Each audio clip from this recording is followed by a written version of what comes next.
الحمد لله نحمده ونستعينه ونستغفره ونؤمن به ونتوكل عليه ونعوذ بالله من شرور أنفسنا ومن سيئات أعمالنا من يهده الله فلا مضل له ومن يضلله فلا هادي له ونشهد أن لا إله إلا الله ونشهد أن محمدا عبده ورسوله أما بعد فقال النبي صلى الله عليه وسلم إن لكل قوم عيد وهذا عيدنا أو كما قال النبي صلى الله عليه وسلم۔ بزرگوں بھائیوں،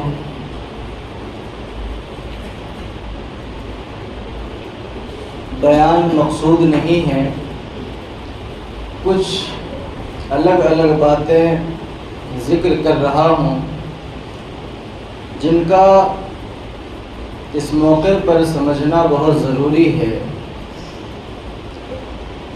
پہلی بات یہ جو اللہ تبارک و تعالی نے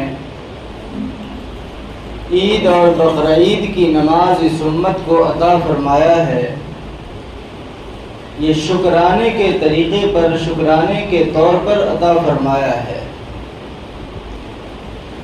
اللہ کے نبی صلی اللہ علیہ وسلم جب مکہ میں تھے، 13 سال نبوت ملنے کے بعد آپ مکہ میں رہے ہیں، وہاں عید اور بقرعید کی نماز نہیں تھی۔ جب آپ مدینہ تشریف لائے تو آپ نے وہاں مدینہ میں یہودی لوگ آباد تھے، تو یہودیوں کو دیکھا کہ یہ لوگ سال میں 2 مرتبہ 2 موقع پر خوشیاں مناتے ہیں۔ اللہ کے نبی علیہ السلام کو اللہ تبارک و تعالی نے ان یہودیوں کے 2 دن کے مقابلے میں یہ 2 دن عطا فرمائے، ایک عید الفطر اور دوسرے عید الاضحیٰ۔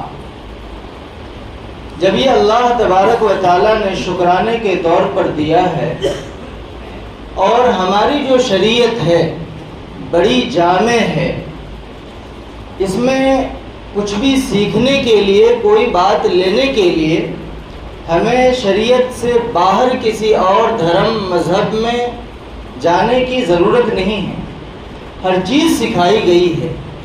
خوشی منانا ہے، اس کے بھی اسلام نے حدود متعین کیے ہیں کہ اس دائرے میں رہ کر کے خوشی منائی جائے، اور غم کا موقع آتا ہے، اس میں بھی حدود اور اس کی سرحد کو متعین کیا گیا ہے کہ اس کے اندر اندر رہ کر کے ہی غم منا سکتے ہیں۔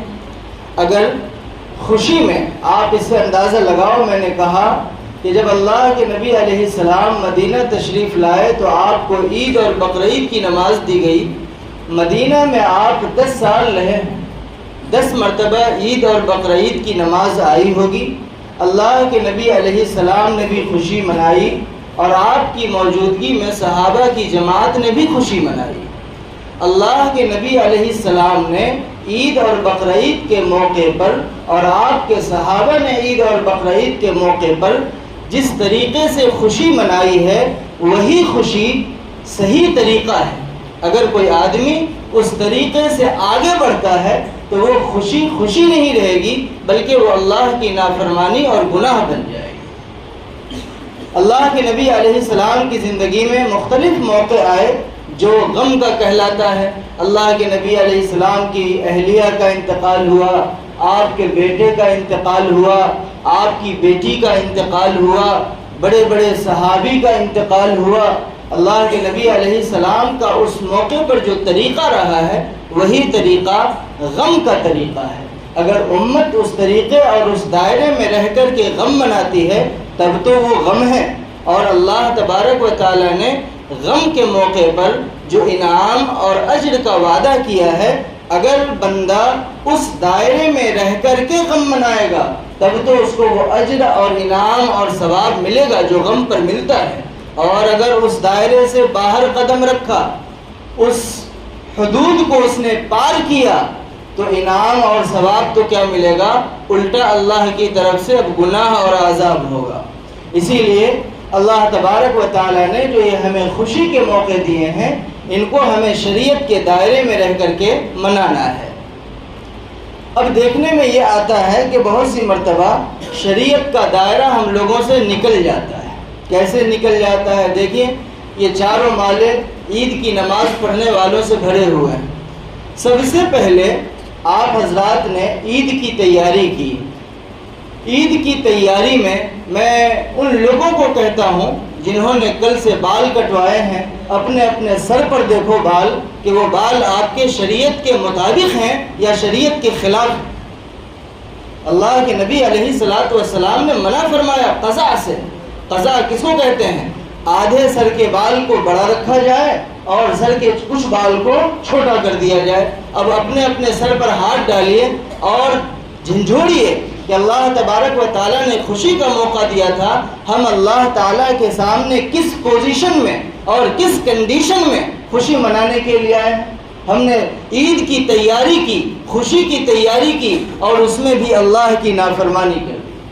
سر کے بال بالکل برابر ہونے چاہیے، چاہے وہ رائٹ سے ہو، لیفٹ سے ہو، آگے سے ہو، پیچھے سے ہو، اوپر سے ہو۔ لیکن عجیب طریقہ ہے، 100 روپے دے کر، 150 روپے دے کر، 500 روپے خرچ کر کے ہم صرف اس لیے خرچ کرتے ہیں کہ اپنے نبی کو ناراض کریں اور اپنے اللہ کو ناراض کریں۔ یہ جو رات گئی ہے یہ لیلۃ الجائزہ ہے۔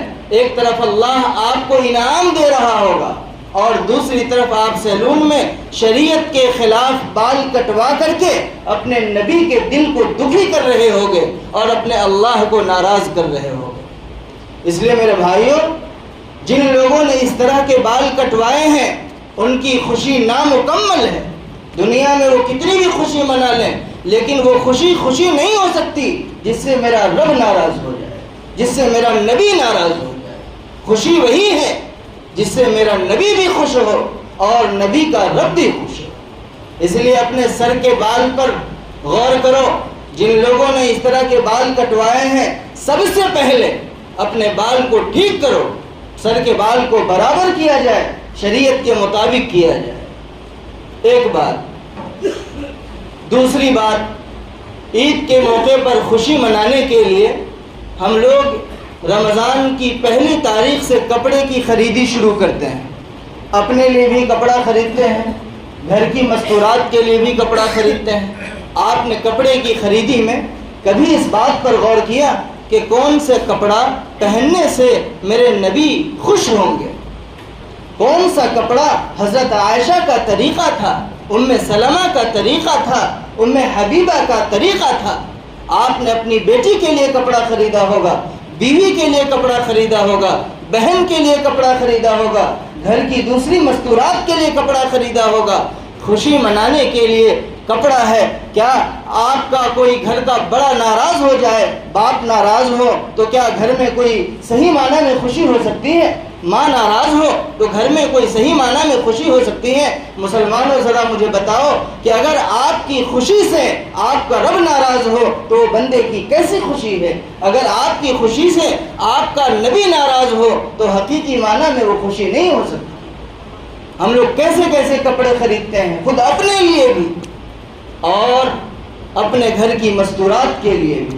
اپنے لیے کا حال تو یہ ہے کہ بہت سارے لوگ ٹی شرٹ میں نماز پڑھنے کے لیے آ جاتے ہیں، یہاں تک کہ جو ٹی شرٹ ہوتی ہے، بھئی کام کرنے کے وقت میں پہنو، کوئی حرج کی بات نہیں ہے، مسجد کے باہر پہنو چلے گا ڈیوٹی کے ٹائم پہ، لیکن جب آپ مسجد میں آؤ تو مسجد میں آنے کے لیے اللہ تبارک و تعالیٰ نے قرآن کریم میں آیت نازل فرمائی ہے، یا ایھا الذین آمنوا خذوا زینتکم عند کل مسجد۔ اے ایمان والو، جب تم مسجد میں انٹری کرو، نماز پڑھنے کے لیے آؤ تو شرعی لباس پہن کر کے آؤ، ایسا لباس پہن کر کے آؤ جو اللہ کی نظر میں اچھا ہو۔ زینت کا لفظ استعمال کیا گیا، تمہاری نظر میں اچھا نہ ہو، اللہ کی نظر میں اچھا ہو، تمہارے نبی کی نظر میں اچھا ہو۔ کیا ہم نے اس بات کا خیال کیا بہت ساری نمازوں میں، فرض نمازوں میں دیکھتا ہوں ٹی شرٹ پہن کر کے لوگ نماز پڑھنے کے لیے آ جاتے ہیں۔ ٹی شرٹ پہن کر کے نماز پڑھنا، نماز مکروہ ہو جاتی ہے۔ مجبوری کا معاملہ الگ ہے۔ اگر آپ کسی ایسی جگہ پر ہیں جہاں پر کوئی کپڑا ہی نہیں ہے، وہ مجبوری کا معاملہ ہے، وہاں پر ٹی شرٹ کی وجہ سے نماز کو قضا نہیں کیا جائے گا، نماز پڑھ لی جائے گی۔ لیکن بہت سی مرتبہ ہم گھر پہ ہوتے ہیں، ہمارے پاس دوسرے کپڑے موجود ہوتے ہیں، پھر بھی ہم ٹی شرٹ پہن کر کے نماز پڑھنے کے لیے آ جاتے ہیں، نماز پڑھنا مکروہ ہو جاتی ہے۔ ہم نے اپنے گھر کی مستورات کے لیے کپڑے خریدے، مہنگے مہنگے کپڑے خریدے۔ ہمارے نبی نے آج سے 1450 سال پہلے فرمایا تھا کہ میں نے 2 قسم کے جہنمیوں کو ابھی دیکھا نہیں ہے۔ اللہ کے نبی علیہ السلام نے فرمایا کہ ابھی دیکھا نہیں ہے۔ دیکھا نہیں ہے کا کیا مطلب؟ وہ اللہ کے نبی علیہ السلام کے زمانے میں ابھی پیدا نہیں ہوئے تھے، بلکہ بعد کے زمانے میں پیدا ہوں گے۔ وہ 2 قسم میں سے ایک قسم اللہ کے نبی علیہ السلام نے فرمایا کاسیہ نساء کاسیات عاریات مائلات ممیلات، کہ وہ عورتیں پیدا ہوں گی قیامت کے قریب جو کپڑے پہننے کے باوجود ہمارے نبی نے فرمایا کہ وہ ننگی ہوگی، وہ برہنہ ہوگی۔ اس کا کپڑا نبی کی نظر میں، اللہ کی نظر میں، شریعت کی نظر میں، چاہے وہ لاکھوں کا کپڑا پہنے ہوئی ہوگی، لیکن شریعت کہتی ہے کہ لاکھوں کا کپڑا پہننے کے باوجود اس کے بدن پر کپڑا نہیں۔ اللہ کے نبی علیہ السلام نے کیا وعید بیان فرمائی ہے؟ اللہ کے نبی نے فرمایا کہ کل قیامت کے دن جب حشر کے میدان میں جائیں گے، جنت کی خوشبو 500 سال کی مسافت تک جاتی ہے۔ کتنی؟ جب کوئی اچھی خوشبو لگاتا ہے، یہاں لگا کر کے بیٹھا جائے تو دور تک خوشبو جاتی ہے۔ اللہ کے نبی نے فرمایا کہ جنت کی خوشبو اتنی تیز ہے کہ جنت سے 500 سال کی دوری تک جنت کی خوشبو جاتی ہے۔ اللہ کے نبی فرماتے ہیں کہ جو مستورات، جو عورتیں دنیا میں ایسا کپڑا پہنتی ہوں گی، جنت میں جانا تو دور کی بات ہے، اللہ تعالیٰ اس کو جنت کی خوشبو بھی نصیب نہیں فرمائے۔ اور ہم لوگ مہنگے مہنگے کپڑے خرید رہے ہیں۔ خریدنے، آپ کپڑے نہیں خرید رہے ہو، جب آپ اس کپڑے کو خریدتے ہو تو گویا اپنے نبی کا دل دکھاتے ہو۔ جب آپ اس کپڑے کو لے کر اپنے گھر میں آتے ہو تو آپ خوشیاں منا رہے ہوتے ہو، لیکن اپنے رب کو ناراض کر رہے ہوتے ہو۔ اس لیے میرے بھائیوں، کپڑے خریدنے کے وقت ان چیزوں کا بھی دھیان رکھنا چاہیے۔ کپڑا کیسا پہننا چاہیے؟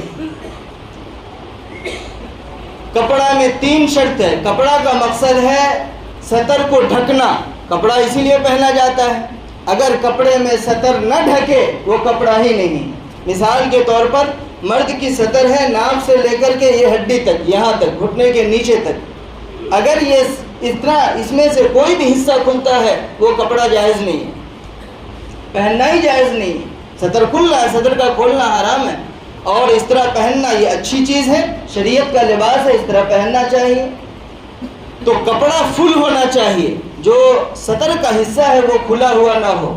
عورت کا سطر سر کے بال سے لے کر کے یہاں تلوے تک عورت کا سطر، ہر عضو سطر ہے۔ عورت کا بال بھی عورت کا سطر ہے، اس کا بھی کھولنا جائز نہیں ہے۔ جس طرح پیٹ کا، پیٹھ کا، ران کا کھولنا گناہ ہے عورت کے لیے، اسی طرح اس کے بال کا کھولنا بھی گناہ ہے۔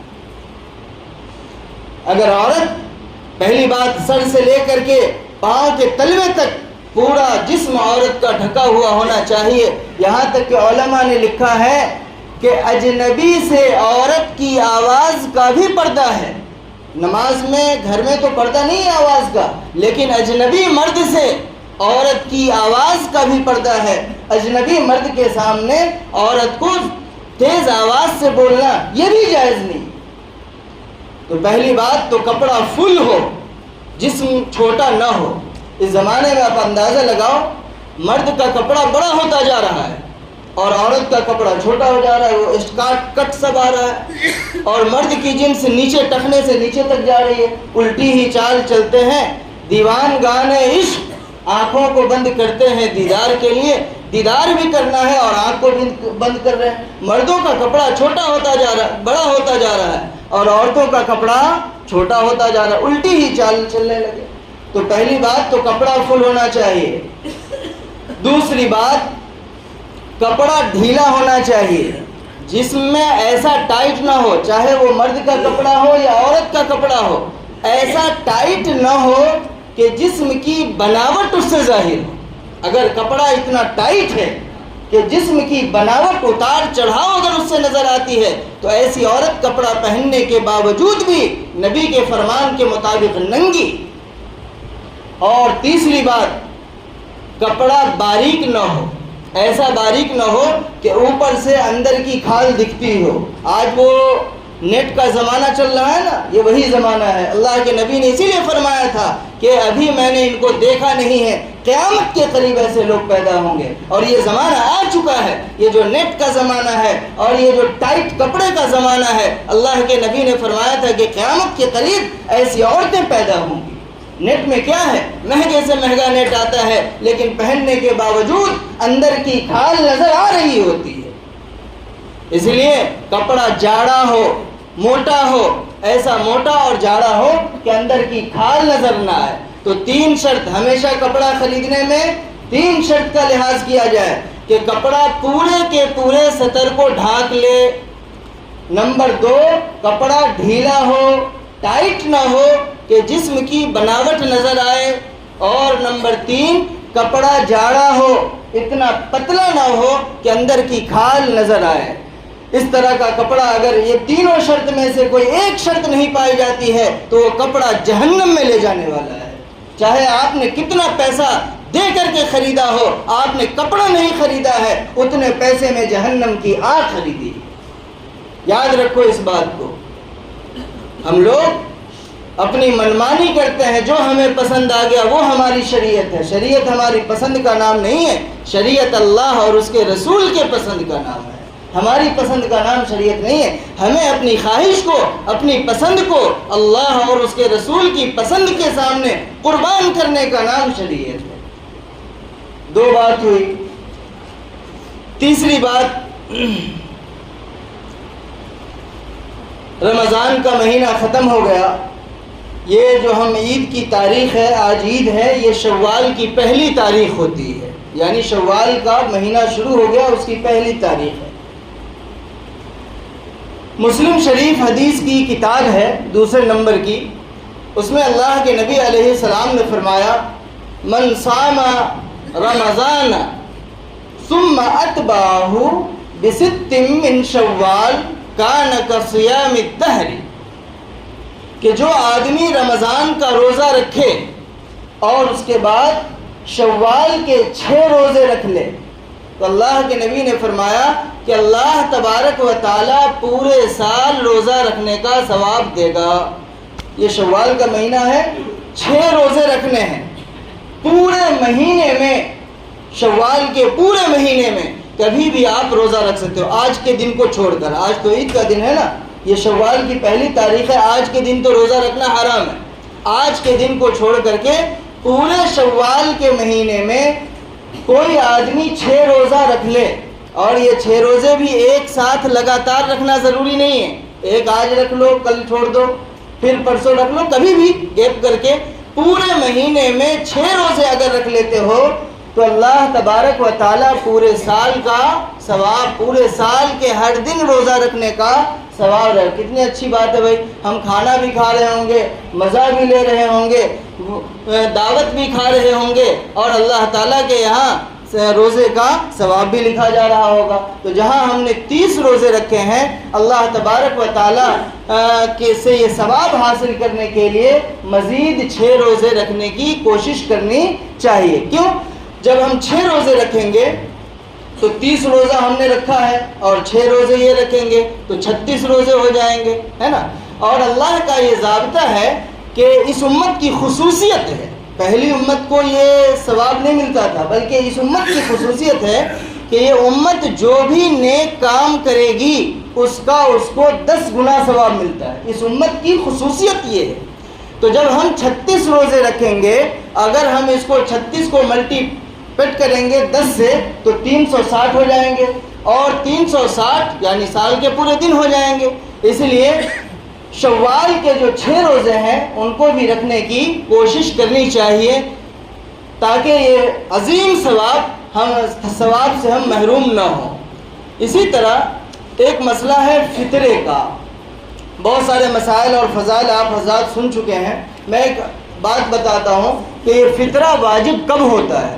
بہت سارے لوگوں نے رمضان میں ادا کر دیا ہے، بہت اچھی بات ہے، مبارک ہو۔ فطرہ واجب ہوتا ہے ابھی جب صبح صادق ہوئی ہوگی نا۔ صبح صادق کس کو کہتے ہیں؟ جس کو رمضان میں جس وقت اعلان ہوتا ہے نا کہ سحری کا وقت ختم ہوا، یہ جو اعلان ہوتا ہے وہی اعلان اس وقت صبح صادق شروع ہوتی ہے۔ اسی لیے مسجد سے اعلان ہوتا ہے کہ سحری کا وقت ختم ہوا۔ صبح صادق سے پہلے پہلے تک سحری کا وقت ہوتا ہے، کھا سکتے ہو، لیکن صبح صادق ہوتے ہی سحری کا وقت ختم ہو جاتا ہے، ہمارا روزہ شروع ہو جاتا ہے۔ تو آج کے دن یہ جو عید کی رات تھی، عید کی رات میں جب صبح صادق ہوئی تھی تو اس وقت فطرہ واجب ہوتا ہے۔ اس وقت فطرہ واجب ہوتا ہے۔ واجب تو اس وقت ہوتا ہے، لیکن اگر کوئی آدمی پہلے ادا کر دے تو بھی کوئی بات نہیں، اس کا فطرہ ادا ہو جائے گا۔ یہاں پر مجھے ایک مسئلہ یہ بتانا ہے کہ اگر آپ نے رمضان میں فطرہ ادا کر دیا، لیکن اگر کسی کے یہاں آج رات کسی آدمی پر فطرہ واجب ہو اور آج رات اس کے یہاں بچے کی ولادت ہو گئی، لڑکا کی ولادت ہو گئی یا لڑکی کی ولادت ہو گئی، صبح صادق سے پہلے پہلے، صبح صادق سے پہلے پہلے اس کے یہاں لڑکے یا لڑکی کی ولادت ہو گئی اور اس کے باپ پر فطرہ واجب ہے، تو آج رات صبح صادق سے پہلے پہلے جو بچہ پیدا ہوا ہے اس کا بھی فطرہ نکالنا پڑے گا۔ اگر کوئی آدمی سوچے کہ میں تو اپنا نکال چکا ہوں تو کیا ہوا؟ صبح صادق جب فطرہ واجب ہوتا ہے اس سے پہلے آپ کے یہاں جب بچے کی ولادت ہوئی ہے اور باپ پر صاحب نصاب ہے، فطرہ واجب ہے، تو اس باپ پر اس رات میں صبح صادق سے پہلے پہلے پیدا ہونے والے بچے کی طرف سے بھی فطرہ نکالنا ضروری ہوگا۔ یہ فطرہ کیا ہے؟ دیکھو اللہ کی عجیب حکمت ہے۔ یہ فطرہ ہے نا، اس کا دو مقصد ہے۔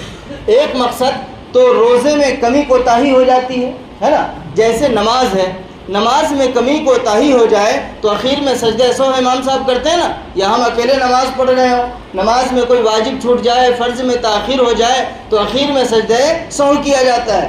اس سجدہ سہو سے نماز کی جو کمی ہو گئی تھی اس کی بھرپائی ہو جاتی ہے۔ اسی طریقے سے روزہ ہے۔ اب ہم نے پورے مہینے روزہ رکھا، روزے میں جو کمی کوتاہی ہو گئی ہے اس کی بھرپائی کیسے ہوگی؟ اس کی بھرپائی کے لیے یہ فطرہ ہے۔ گویا کہ جیسے نماز کے لیے سجدہ سہو ہے، اسی طرح فطرے کے لیے، روزے کے لیے فطرہ ہے۔ تو ایک تو یہ ہے کہ ہمارے روزے میں جو کمی کوتاہی ہوئی ہوگی اللہ تعالیٰ فطرے کے، اب دیکھو بھائی 70 روپے میں 30 روزے کی تلافی ہو رہی ہے، کتنا سستا سودا ہے۔ تو اسی لیے ہر آدمی فطرہ ادا کرے۔ اور دوسرا مقصد فطرے کا کیا ہوتا ہے؟ دیکھو کچھ لوگ وہ ہوتے ہیں جو روزانہ کماتے ہیں روزانہ کھاتے ہیں، ہے نا۔